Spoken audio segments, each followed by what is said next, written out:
namin kayo ng pamasko. Kailangan namin dalhin yan sa city. Tunay po sana ang pangalan na ibigay nyo. Simple kayo na meron na nag-include. Kaya niya kami magtatanggal yan. Negosyo. O, kaya lang kasi nakaka-perwisyo. Nakita mo, bibigyan sila ng livelihood program. Para sa inyo yun, hindi para sa amin. Risky po yung pamamasada nila ng pedicab along main road, which is Agham, Quezon Avenue, North Avenue. Nakilala ko PJ, ha? Dito, sir, no?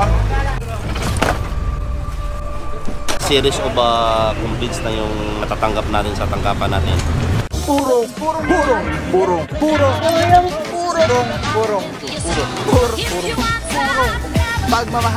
Purong pagmamahal.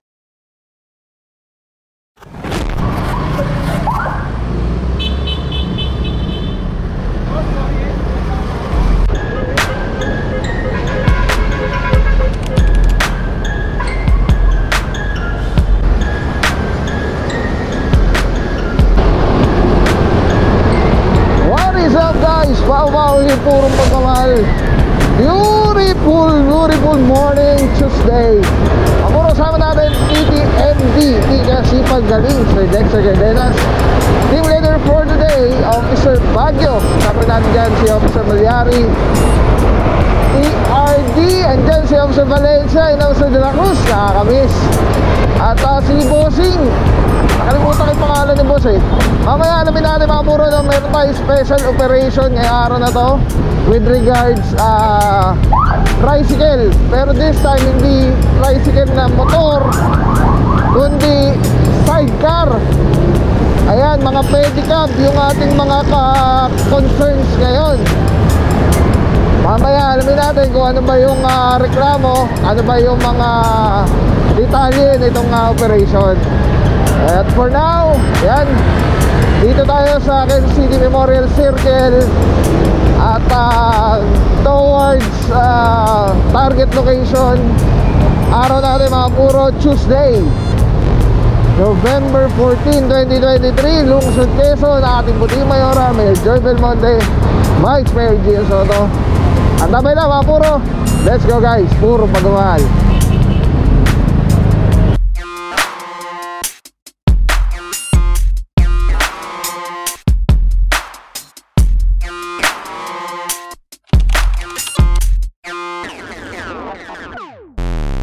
North Avenue mga puro.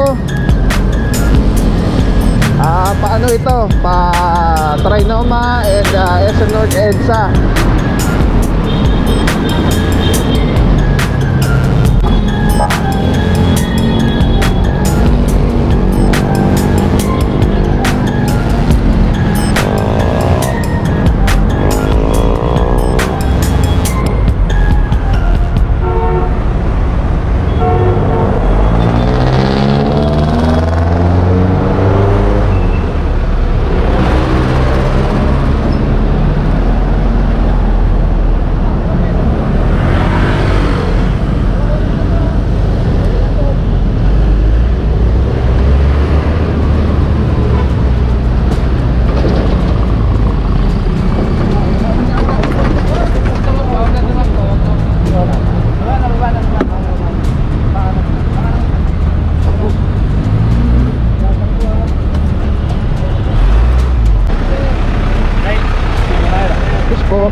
May bigay pa kami sa inyo na magandang alternative ng trabaho ninyo.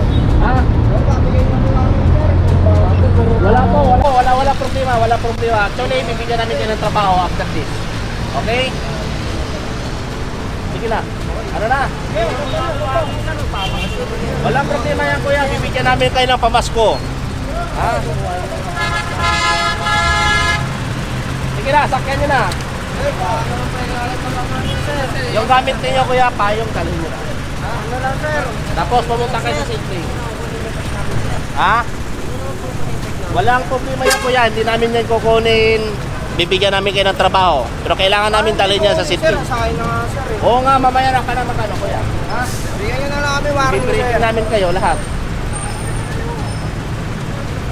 Hanap buhay lang namin to, sir, para sa mga Bibigyan namin kayo ng hanap buhay kuya. Sir, dito Ito lang sir, pang-save lang sir. Kailangan sila namin sir, paano magulang namin sir. Ano kayo linas na kalagay namin? Sige kuya. Yan. Alright mga puro, nandito tayo ngayon sa North Avenue at dito sa tapat ng Vertis North. At meron nga tayong special clearing operation with regards sa mga pedicab. Mamaya kuha tayo ng panayam with Officer Baguio Pwede kayo sumama. Pwede kayo sumama. kung ano ba yung detalye nitong operation natin na to. Pwede kayo sumama kuya. Pwede kayo sumama. Sama tayo! Sumama kayo. Sumama kayo. Ha? Oh, sige. Ganun yun na to. Mga ID na ba kayo dala? Wala po yung anak tayo na bubuhay namin para sa pamilya namin. Diba? Ulo pa, grabe naman dyan. Ito lang kasi.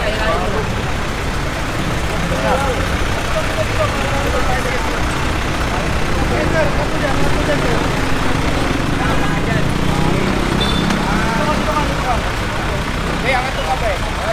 Ano tayo? Yan o. Yan.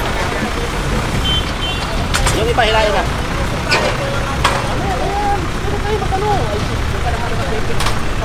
Kailangan magulong ka muna dyan.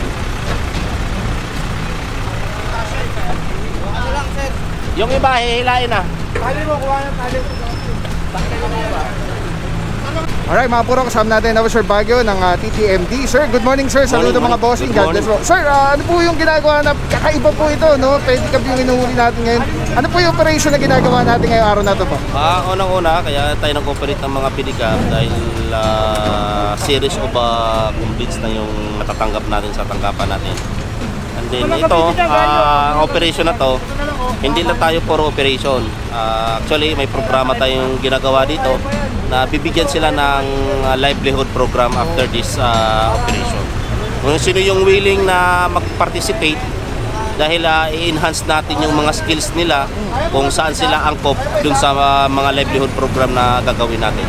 Nice. So far, bossing, paano yung magiging proseso na ito? Kukunin yung sidecar po ba? Tapos dadalhin sa office? Paano po yung mga magiging proseso?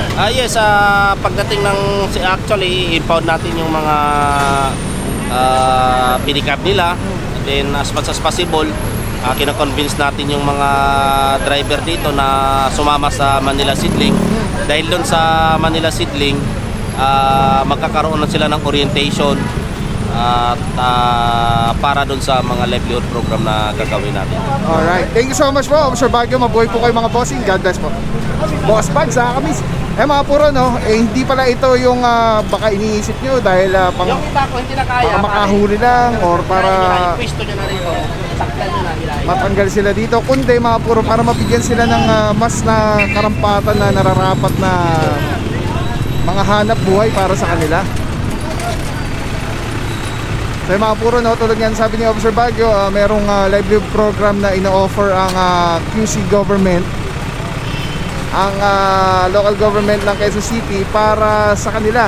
So kung ano yung skills na naangkop para sa bawat individual, yun yung iaano sa kanila, parang ilalagay ba or ibibigay.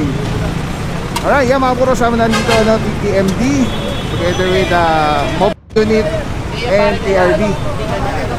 So far mga ano to, 1, 2, 3, 4, 5, 6, 7, 8, 9, 10, 11, 11 sidecar po ito, pedicab. Kasama natin dito Officer Maure, good morning, sir. Officer Santa Cruz, Officer Valencia, at ang mga tropa ng TRD, hindi natin kabisado lahat, pero nalinis natin Officer Valencia, Officer Gallo, and the rest of the gang. Alright?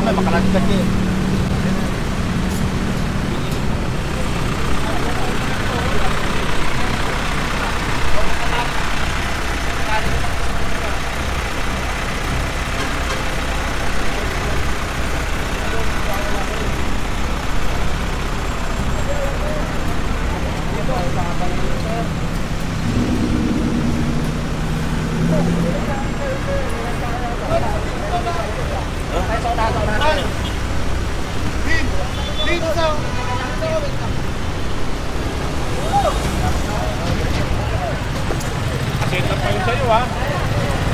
Set up pa yung simulo ha. Hindi, tipong kasi ka. Oo nga no.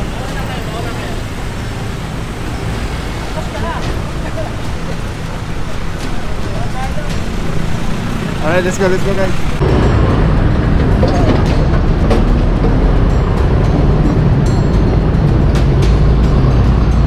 Boss!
nyo?